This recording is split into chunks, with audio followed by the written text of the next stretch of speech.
wanna pop a bottle off of ya. Chain swinging, clang clang, and it costs a lot. Bitch, I'm always at the guala, yeah, and you are not badass beat. Keep on going.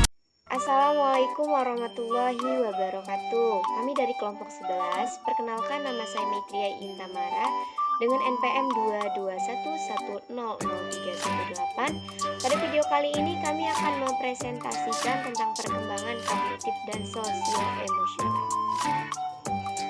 Tahap perkembangan kognitif. Kognitif atau sering disebut kognisi mempunyai pengertian yang luas mengenai berpikir dan mengamati. Ada yang mengartikan bahwa kognitif adalah tingkah laku yang mengakibatkan orang memperoleh pengetahuan atau yang dibutuhkan untuk menggunakan pengetahuan. Selain itu, kognitif juga dipandang sebagai suatu konsep yang luas dan inklusif yang mengacu pada kegiatan mental yang terlibat dalam perolehan, pengolahan organisasi, dan penggunaan pengetahuan.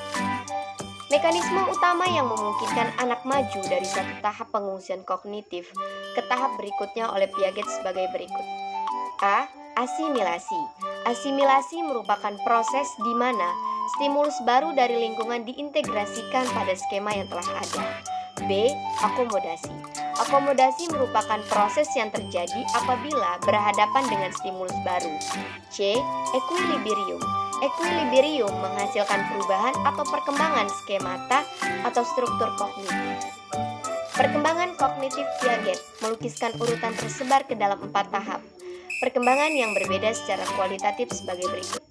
Yang pertama, tahap sensori motor dari usia 0 sampai 2 tahun. Usia mulai pada masa bayi ketika ia menggunakan penginderaan dan aktivitas motorik dalam mengenal lingkungan. Pada masa ini biasanya bayi masih terikat kepada orang lain, bahkan tidak berdaya. Akan tetapi alat-alat inderanya sudah berfungsi. Yang kedua, tahap praoperasional dari usia 2-7 tahun. Dikatakan praoperasional karena pada tahap ini anak belum memahami pengertian praoperasional, yaitu proses interaksi suatu aktivitas mental ketika prosesnya bisa kembali pada titik awal berpikir secara logis. Ketiga, tahap operasional konkret dari usia 7-11 tahun. Tahap operasional konkret dapat digambarkan pada terjadinya perubahan positif ciri-ciri negatif tahap praoperasional seperti dalam cara berpikir egosentris. Pada tahap operasional konkret menjadi berkurang, ditandai oleh desentrasi yang benar. Itu artinya anak mampu memperlihatkan lebih dari satu dimensi secara serempak dan juga untuk menghubungkan dimensi-dimensi itu satu sama lain. Oleh karena itu, masalah konservasi sudah dikuasai sangat baik. Yang keempat, pada tahap operasional formal, anak tidak lagi terbatas pada apa yang dilihat atau didengar, ataupun pada masa yang dekat tetapi sudah dapat membayangkan masalah dalam berpikir dan pengembangan hipotesis secara logis. Faktor-faktor yang mempengaruhi perkembangan kognitif menurut Suarjono antara lain. Yang pertama, faktor hereditas atau keturunan diungkapkan bahwa taraf inteligensi seorang anak sudah ditentukan sejak anak tersebut dilahirkan. Yang kedua, faktor lingkungan. Perkembangan anak sangat ditentukan oleh faktor lingkungan di mana tempat ia berada. Yang ketiga, kematangan tiap organ tubuh. Manusia baik fisik maupun psikis dapat dikatakan telah matang jika ia telah mencapai kesanggupan menjalankan fungsinya masing-masing. Yang keempat, pembentukan segala keadaan di luar diri anak yang mempengaruhi perkembangan inteligensinya. Yang kelima, minat dan bakat. Minat dan bakat mengarahkan perbuatan pada suatu tujuan, sedangkan bakat diartikan sebagai kemampuan bawaan, sebagai potensi yang masih perlu dikembangkan dan dilatih agar dapat terwujud. Yang keenam, kebebasan. Kebebasan dapat diartikan sebagai kebebasan manusia dalam berpikir, perkembangan kognitif yang terjadi pada manusia sepanjang hidup.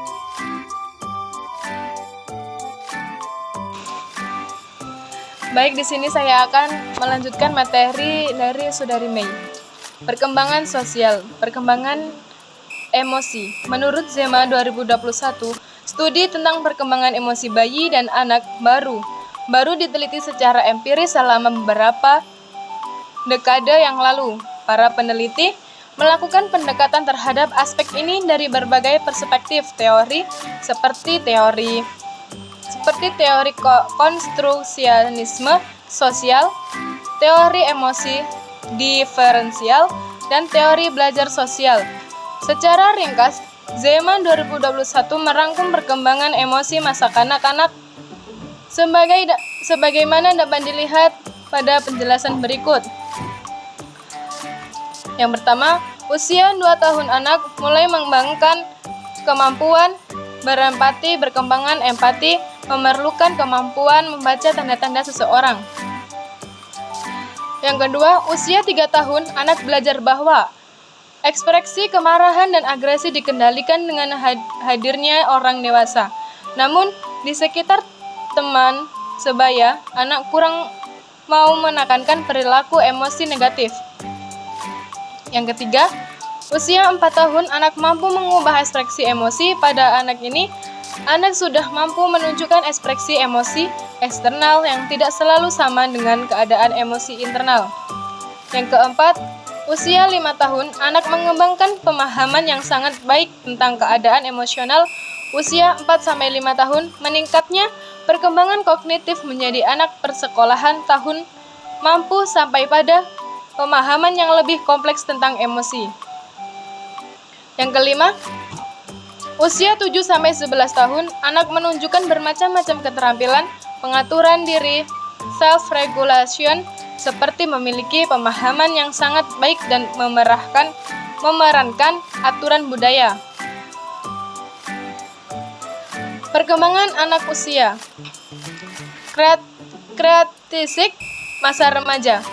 Hurlock 1990 membagi masa remaja menjadi dua, yaitu masa remaja awal 11 atau 12 sampai 16 atau 17 tahun dan remaja akhir 16 sampai 17 sampai 18 tahun. Pada masa remaja akhir, individu sudah mencapai transisi perkembangan yang lebih mendekati masa dewasa. Menurut Hal Sarwo 2011, masa remaja merupakan masa Sturm und Drang, topan dan badai. Masa penuh emosi dan ada kalanya emosi meledak-meledak yang muncul karena adanya pertentangan nilai-nilai emosi yang mengubah-ubah.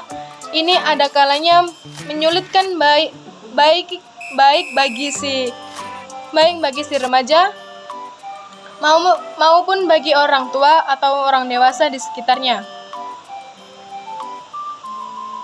Tahap perkembangan sosial emosional. Perkembangan sosial emosional masa kanak-kanak. Selama masa ini, anak-anak dalam proses sosial emosional yang anak-anak semakin belajar mendiri dan menjaga diri mereka sendiri, mengembangkan keterampilan, kesiapan bersekolah, dan meluangkan untuk bermain dan teman-teman sebayanya. Perubahan yang pertama adalah proses sosio-emosional adalah perubahan pada relasi anak dengan orang lain. 1. Relasi dengan keluarga. 2. Relasi saudara sekandung dan urutan kelahiran. 3. Relasi teman sebaya. Perkembangan sosio-emosional pada remaja awal berumur mulai 12 atau 13 sampai 17 tahun dan remaja akhir berumur 12 sampai 21 tahun. Umumnya, para remaja terjadi Sturm und Drang, artinya suatu masa di mana terdapat ketegangan emosi yang dipertinggi yang disebabkan oleh perubahan dalam keadaan fisik dan bekerjanya kelenjar-kelenjar yang terjadi pada waktu sehingga pengalaman emosional remaja biasanya mengandung A. Perasaan, misalnya rasa cinta, sedih, khawatir. B. Impuls atau dorongan, misalnya dorongan untuk melakukan sesuatu. C. Persepsi atau pengamatan tentang apa yang mengembangkan emosi. Oke, cukup sekian dan terima kasih. Saya akhiri. Wassalamualaikum warahmatullahi wabarakatuh.